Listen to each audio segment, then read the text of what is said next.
मुंबई शहर के नजदीक रामपुर नाम का एक छोटा सा आधुनिक गांव था। उस गांव में अभिमन्यु नाम का एक व्यक्ति अपनी पत्नी निधि के साथ एक छोटा सा रेस्टोरेंट चलाता था। बाहर से आने जाने वाले सभी व्यक्ति ज्यादातर अभिमन्यु के रेस्टोरेंट में ही भोजन करना पसंद करते थे। अभिमन्यु की पत्नी ग्राहकों के लिए भोजन अपने हाथों से तैयार करती थी। एक दिन की बात है, बैंक का मैनेजर ताराचंद अपनी पत्नी अनीता के साथ अभिमन्यु के रेस्टोरेंट में भोजन करने के लिए आया। तुम्हारे रेस्टोरेंट की चाउमीन की प्रशंसा तो दूर दूर तक है। आज मेरी पत्नी का चाउमीन खाने का मन हुआ तो मैंने सोचा कि सीधा तुम्हारे रेस्टोरेंट में ले आऊं। जी बिल्कुल, क्या है कि ग्राहकों के लिए मेरी पत्नी स्वयं भोजन तैयार करती है। तो फिर देर किस बात की है, जल्दी से एक एक प्लेट चाउमीन लगवाओ, पेट में चूहे दौड़ रहे हैं। अभिमन्यु ने खुशी खुशी ताराचंद और उसकी पत्नी को एक एक प्लेट चाउमीन लगवा दी। वाकई अभिमन्यु, जैसा सुना था वैसा ही पाया। मुझे आपसे एक बात भी करनी है ताराचंद जी। इस महीने मैं बैंक की इंस्टॉलमेंट नहीं चुका पाऊंगा। मेरा बेटा मुंबई शहर में पढ़ता है और उसकी इस महीने फीस जमा होनी है।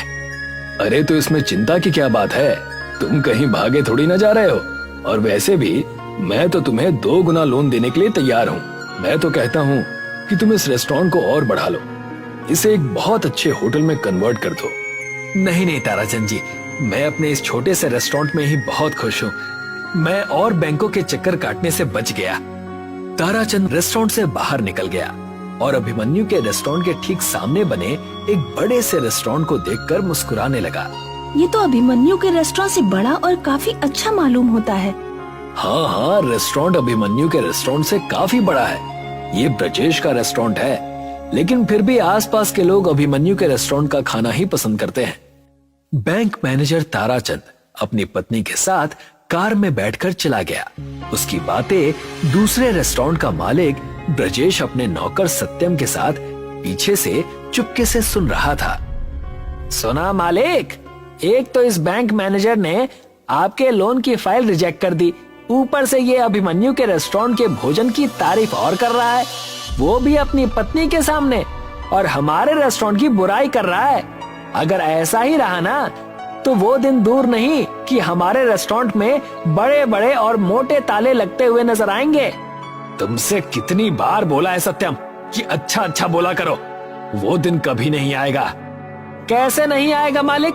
देखिए ना, दिन ब दिन हमारे रेस्टोरेंट में ग्राहकों की संख्या कम होती जा रही है। ये बात तो तुम्हारी बिल्कुल सही है सत्यम, कि अभिमन्यु के रेस्टोरेंट की वजह से मुझे बहुत नुकसान उठाना पड़ रहा है। अभिमन्यु के रेस्टोरेंट में सारा भोजन उसकी पत्नी निधि तैयार करती है। आप भी अपने रेस्टोरेंट का भोजन अपनी पत्नी से तैयार क्यों नहीं करवाते? ये कैसी बातें कर रहे हो तुम? मेरी पत्नी को तो भोजन बनाना ही नहीं आता। पिछली बार तुमने खुद उसके हाथ के बने हुए आलू के पराठे खाए थे और अगले दिन तुम बीमार पड़ गए थे। इसमें तो कोई शक नहीं। चिंता मत करो सत्यम, मेरे दिमाग में एक योजना है। मुझे पता लगा है कि बैंक मैनेजर ताराचंद का ट्रांसफर कुछ ही दिनों में हो जाएगा और नया बैंक मैनेजर मेरा बहुत दूर का रिश्तेदार है। अभिमन्यु के रेस्टोरेंट में सारे पैसे बैंक के लगे हुए हैं और उसकी जमीन बैंक के पास गिरवी रखी हुई है।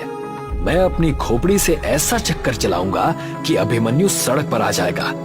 अपने रेस्टोरेंट के अंदर जाकर बैठ गए। तभी वहां पर एक अजीब सा दिखने वाला व्यक्ति, जिसने बहुत गंदा कोट पहन रखा था, रेस्टोरेंट में आकर बैठ गया।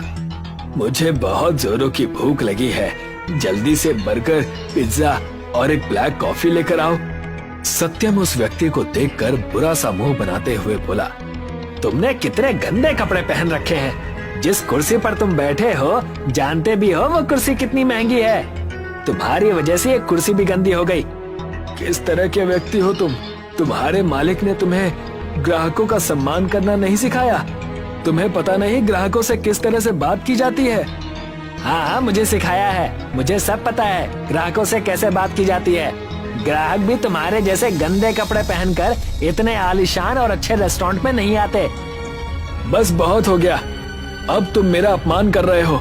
देखो, तुम मुझे नहीं जानते मैं कौन हूँ, और हाँ, किसी भी व्यक्ति के कपड़ों से उसके व्यक्तित्व का अंदाजा नहीं लगाया जा सकता। कभी कभी आंखों के सामने नजर आने वाला सच भी सच नहीं होता। लगता है कोई पुरानी घिसी पिटी हिंदी पिक्चर देखकर आए हो तुम। तभी वहां पर ब्रिजेश आ गया। क्या हुआ सत्यम, क्या बहसबाजी हो रही है? देखिए ना मालिक, इस व्यक्ति ने कितने गंदे कपड़े पहन रखे हैं। इसके कोट की हालत देखिए, ऐसा लगता है जैसे कि सालों से कोट की धुलाई ही नहीं हुई है। ऊपर से ये व्यक्ति आपके ऊपर आरोप लगा रहा है। मेरे ऊपर आरोप लगा रहा है? मैं कुछ समझा नहीं। बोल रहा है कि तुम्हारे मालिक ने तुम्हें ग्राहकों से बात करने की तमीज नहीं सिखाई। हाँ तो क्या गलत बोल रहा हूँ मैं? तुम्हारा नौकर मेरा ऑर्डर लेने की बजाय मेरे कपड़ों को देख रहा है। इस रेस्टोरेंट में तुम्हारे जैसे गंदे दिखने वाले व्यक्ति नहीं आते। मेरे नौकर ने बिल्कुल सही कहा। मुझे भी शक है कि तुम्हारी जेब में पैसे होंगे या नहीं। तुम्हारी जगह यहाँ नहीं है, वो सामने वाले उस रेस्टोरेंट में है। जाओ, जाकर वहीं बैठो। ब्रिजेश की बात सुनकर वो व्यक्ति क्रोधित होकर उठकर खड़ा हो गया और सीधा अभिमन्यु के रेस्टोरेंट में जाकर बैठ गया। जी, क्या लेंगे आप? मुझे एक चीज बर्गर और बढ़िया सी ब्लैक कॉफी। जी, अभी लगवाता हूँ। अभिमन्यु ने तुरंत उस व्यक्ति का ऑर्डर लगवा दिया। वो व्यक्ति बर्गर और ब्लैक कॉफी पीकर बहुत खुश होकर बोला, वाकई मैंने तुम्हारे रेस्टोरेंट की प्रशंसा सुनी थी। लोग तुम्हारे रेस्टोरेंट की बिल्कुल सही प्रशंसा करते हैं और तुम्हारी ब्लैक कॉफी पीकर तो मुझे मजा आ गया। जी, बहुत बहुत धन्यवाद। इतना कहकर वो व्यक्ति अपनी जेब टटोलने लगा।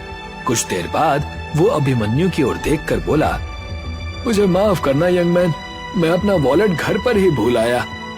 कोई बात नहीं, जब आपकी मर्जी हो आप आकर पैसे दे जाना। तुम तो वाकई बहुत अच्छे इंसान हो। एक तुम हो और एक तुम्हारा पड़ोसी, जिसमें ग्राहकों से बात करने की तमीज भी नहीं है, और मैं तुम्हारे स्वभाव से बहुत प्रसन्न हूँ। इतना कहकर उस व्यक्ति ने एक छोटा सा चमकने वाला हीरा अभिमन्यु को पकड़ा दिया। ये तो डायमंड है, ये आप मुझे क्यों दे रहे हैं? नहीं, ये डायमंड नहीं है बेटा, ये एक गैजेट है। कुछ समय के बाद हो सकता है कि तुम्हें इसकी आवश्यकता पड़े। इसे अपने पास संभाल कर रखना। अगर जीवन में कभी दोबारा मुलाकात हुई तो मैं तुम्हें अपने बारे में जरूर बताऊंगा। इतना कहकर वो व्यक्ति वहां से चला गया। उसके जाते ही निधि अभिमन्यु से बोली, कौन था ये? पता नहीं निधि, लेकिन वो जो भी था उसकी आंखों को देखकर मुझे ऐसा महसूस हुआ जैसे कि वो कोई बहुत ही बड़े व्यक्तित्व का मालिक हो। लेकिन उसने कपड़े तो काफी गंदे पहन रखे थे। किसी के कपड़ों को देखकर उसके व्यक्तित्व का अंदाजा नहीं लगाया जा सकता निधि। उसकी आंखों की चमक और चेहरे की झुर्रियां सब कुछ कह देती हैं। बस पढ़ने वाला होना चाहिए। कुछ दिन ऐसे ही बीत गए और एक दिन बैंक मैनेजर ताराचंद का ट्रांसफर हो गया और उसकी जगह ब्रिजेश का रिश्तेदार टिल्लू मैनेजर बनकर बैंक में आया। ब्रिजेश टिल्लू की चापलूसी करता हुआ बैंक में पहुंचकर बोला, मैं आपका काफी दिनों से इंतजार कर रहा था। मैं जानता हूं ब्रिजेश, इस गांव में मेरा ट्रांसफर करने के लिए तुमने कितनी मेहनत की है। आपके जैसा ईमानदार बैंक मैनेजर आज के दौर में कहाँ है? तुम कहना क्या चाहते हो?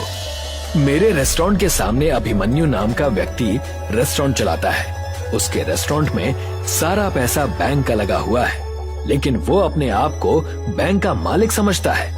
उसकी जब मर्जी होती है वो बैंक की इंस्टॉलमेंट चुकाता है और जब मर्जी नहीं होती नहीं चुकाता।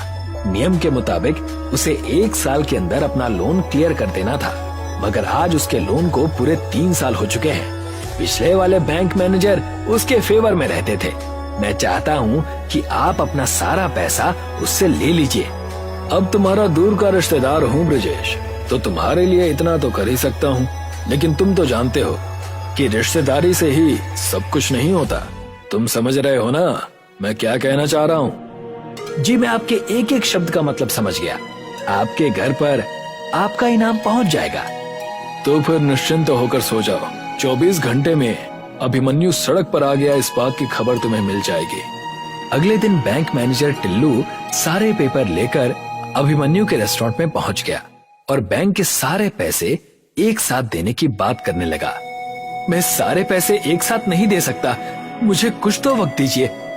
बैंक ने तुम्हें 1 साल का वक्त दिया था, लेकिन पिछले वाले मैनेजर साहब ने तो कभी भी ऐतराज नहीं जताया। वो पिछले वाले मैनेजर थे, मैं नया मैनेजर हूँ। तुम्हारे पास 1 दिन का वक्त है। 1 दिन के अंदर अंदर 25 लाख रुपए बैंक में जमा करा दो, नहीं तो तुम्हारे इस रेस्टोरेंट पर बैंक कब्जा कर लेगी। और याद रखना, मुझे इसका पूरा अधिकार है। इतना कहकर टिल्लू वहां से चला गया। अभिमन्यु बेचारा 1 दिन में इतने पैसों का इंतजाम नहीं कर पाया। बैंक मैनेजर ने बड़ी चालाकी से अभिमन्यु का घर और रेस्टोरेंट कब्जा लिया और अभिमन्यु को घर से बाहर निकाल दिया। वो दोनों पति पत्नी 2 दिन से भूखे प्यासे थे कि तभी अभिमन्यु को अचानक कुछ याद आया। उसने अपनी कोट की जेब से वही हीरा निकाल लिया। ये तो वही हीरा है ना जो वो गंदा दिखने वाला व्यक्ति देकर गया था। सोच रहा हूँ इस हीरे को बाजार में बेच दूं। अचानक वो हीरा उसके हाथ से छूटकर जमीन पर गिर गया और चारों ओर रंग बिरंगे किरणें फैल गईं। देखते ही देखते अभिमन्यु के सामने एक रेस्टोरेंट खड़ा था। ये कैसे संभव हो सकता है? क्या वो कोई जादूगर था? नहीं निधि, मुझे याद आ गया। उस व्यक्ति ने कहा था कि ये कोई हीरा नहीं बल्कि गैजेट है। ये तो एक अंदर से बहुत आलीशान रेस्टोरेंट लगता है। चलो अंदर चलकर देखते हैं। निधि और अभिमन्यु उस रेस्टोरेंट के अंदर घुस गए। उन्होंने देखा कि उस रेस्टोरेंट के अंदर वेटर के रूप में रोबोट काम कर रहे थे। मिस्टर, आपका स्वागत है रेस्टोरेंट के नए मालिक और आपका भी मिस। अभिमन्यु खुशी से चीखते हुए बोला, ये तो कमाल हो गया निधि। बोलिए मालिक, इस रेस्टोरेंट को कहां पर लेकर चलना है? क्या मतलब? इस रेस्टोरेंट को आप अपनी मर्जी से जहां चाहे ले जा सकते हैं। ये आपका हर आदेश मानेगा। मैं समझ गया, ये एक नई तकनीक से बना हुआ रेस्टोरेंट है। ये विज्ञान का चमत्कार है। मैं समझ गया, वो व्यक्ति बहुत बड़ा साइंटिस्ट था। उस दिन के बाद अभिमन्यु और उसकी पत्नी उसी चलने वाले रेस्टोरेंट में घर घर जाकर सेवा देने लगे। कुछ ही महीने में अभिमन्यु के चलने वाले रेस्टोरेंट का नाम पूरे गांव और आसपास के शहरों में प्रसिद्ध हो गया। अब किसी को भी कुछ भी खाने की जरूरत होती तो अभिमन्यु का रेस्टोरेंट चलकर उसके पास पहुंच जाता। अभिमन्यु ने कुछ ही महीने में बैंक की सारी रकम चुका दी। कुछ कीजिए मालिक, आपने तो उसे सड़क पर ला दिया था, मगर वो तो सड़क पर चलने वाला ही रेस्टोरेंट ले आया।